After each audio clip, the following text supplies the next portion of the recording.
Hi everyone, so today I'm going to do a video presentation for my gerontology module, and the topic that I'm going to cover is respiratory inadequacy. So respiratory disease is the leading cause of disability and is the fourth leading cause of death in persons over the age of 70 years old. So the effect of aging creates a situation in which respiratory problems can develop easily and be more difficult to manage among the elderly. So as we grow older, various connective tissue and muscle that use in ventilation and respiration become weaker. And this causes the elastic recoil of lungs during inspiration and expiration decrease. At the same time, the increased calcifications of the cartilage, as well as the rib and vertebra become osteoporotic. The elderly are at a high risk of developing a condition we known as kyphosis. So kyphosis is the abnormal curvature of the spine and will lead to the shortened thorax and will stiffen the chest wall. And this will reduce the vital cavity and lead to less gaseous exchange and will eventually lead to more mucus and air to be trapped in the lungs. And besides, there will be also decrease in the number and activity of the cilia, which means that there will be decreased ability to trap the dust and also the dirt particles in the air during inspiration. The reduced number of macrophages will increase the chance of getting lung infections. The elasticity of alveoli will also decrease with aging.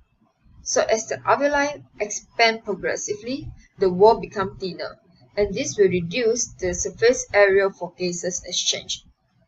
Lastly, the elderly will also face the problem of lower body fluid and also reduced fluid intake.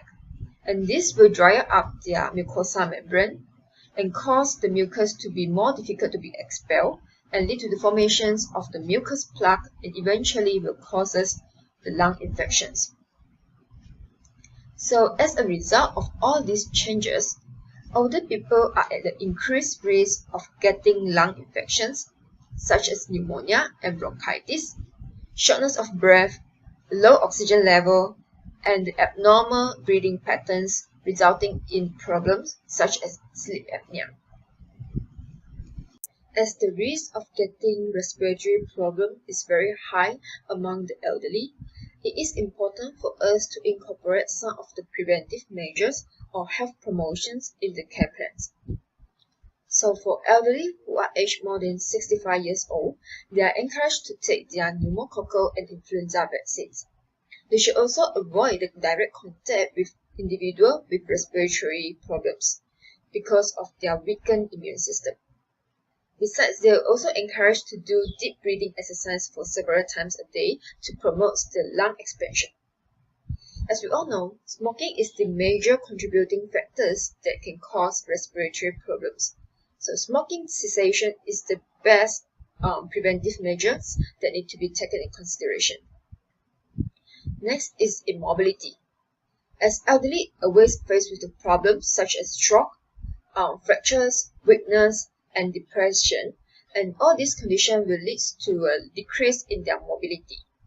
Lying on bed and sitting for long periods will cause the mucus to collect in the lungs. In turn, will increase the chance of getting infections. So when the immobility is unavoidable, hourly turning, coughing exercise, and deep breathing exercise are very important to help to promote the respiratory mechanisms. Next, we have to review all the medications taken by the elderly. Some of the medications that were commonly prescribed for the geriatric problems, such as analgesic, antidepressant, and anti-Parkinson agent, all these medications will have an impact on the respiratory system. They will decrease the respiration or increase the respiration breathing rate and also cause a rapid and shallow breathing. So it's very important for us to review all the medications that were taken by the elderly. Next is have a well-ventilated room. The indoor air pollutants such as household dust and cigarette smoke will also influence the respiratory system of the elderly. and it is often overlooked in the preventive of the respiratory problem, is the importance of a good dental care. The infections in the oral cavity can eventually lead to the infections in the lungs. The loosened teeth can be dislodged or break easily and will lead to lung abscess and infections if the elderly accidentally aspirated the tooth fragments. So next, I'm going to focus on the common respiratory problems among the elderly. So in this presentation, I'm going to cover for two. One is pneumonia and the other one is asthma. So pneumonia is a lower respiratory tract infection that was generally caused by a bacterial agent. And it can be classified into three categories based on where you get the infections. First is the community-acquired pneumonia. Second is the healthcare-associated pneumonia or hospital-acquired pneumonia, in which it means that the infections is get during the hospital stay. And then lastly is the aspiration pneumonia. So the aspiration pneumonia occurs due to the lower gastric motility and the weaker sphincter muscle in the elderly. So for the sign and symptom of pneumonia includes malaise or feeling weak, cough with greenish or yellowish sputum, pain in the chest, fevers, chills, and shortness of breath. And confusion can occur when there is cerebral hypoxia occur. Next is asthma. So asthma is a chronic lung disease that inflames and narrows the airway. The sign and symptom of asthma include wheezing, cough, shortness of breath, and chest tightness. So the symptoms and so the management of asthma in elderly is much less the same like the younger age group. So the common causes of asthma includes respiratory infections and virus, exercise, allergens, and air pollutions. Next is the general nursing considerations for the respiratory problems. So once the respiratory problems develop, we have to closely monitor the patient's status to minimize the disability and mortality. So first, we have to improve the airway patency, and this can be done by the removal of the secretions in the lung. Coughing to remove the secretion is very important in managing the respiratory problems. However, unproductive coughing might be useless and become stressful to the patients. So there will be several measures that can be used to promote productive coughing. For example, like the hard candies or sweets, humidifiers, and expectorants can be used to increase the secretions and also ease the removal of the secretions from the lungs. The patient can also be encouraged to put in a prop-up positions to increase their lung expansions and improve their breathing mechanism. The chest physiotherapy is also very important in the drainage of the secretion. And next, we have to ensure the safe oxygen administrations. The oxygen therapy must be carefully administered to the patient, especially the elderly. The nurses should always monitor the blood gases and always check for the oxygen flow for any interruption and blockage. Chronic high level of oxygens can depress the respiratory stimuli in the brain, in which it can lead to reduced respirations and increased carbon dioxide retentions in the lung. Then, we have to promote rest and conserve energy.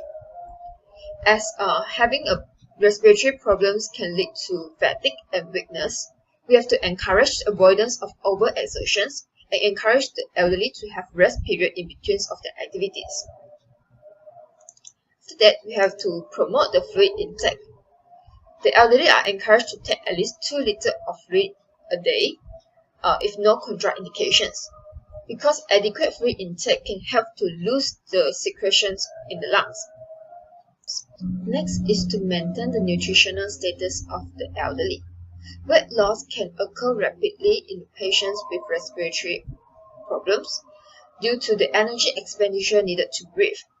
Dyspnea can also interfere with eating. So the elderly is encouraged to take small, frequent meals which is high in protein and caloric contents to maintain their nutritional status. Lastly is the discharge and home care guideline. So after discharge, the patient should continue doing the breathing exercise and coughing exercise at home. Next is to promote the self-care at home. The nurses should teach the elderly to recognize the symptoms of serious respiratory problems. The elderly is advised to seek for the medical treatment promptly if any of the signs and symptoms of lung infections develop. Besides that, the nurses should also educate the patients on the medications. The nurses should make sure that the elderly knows the medications that they are taking, the correct dosage, the side effect, and what to do if the side effect occurs. Some of the medications for respiratory problems may be prescribed in the form of inhaler or nebulizer.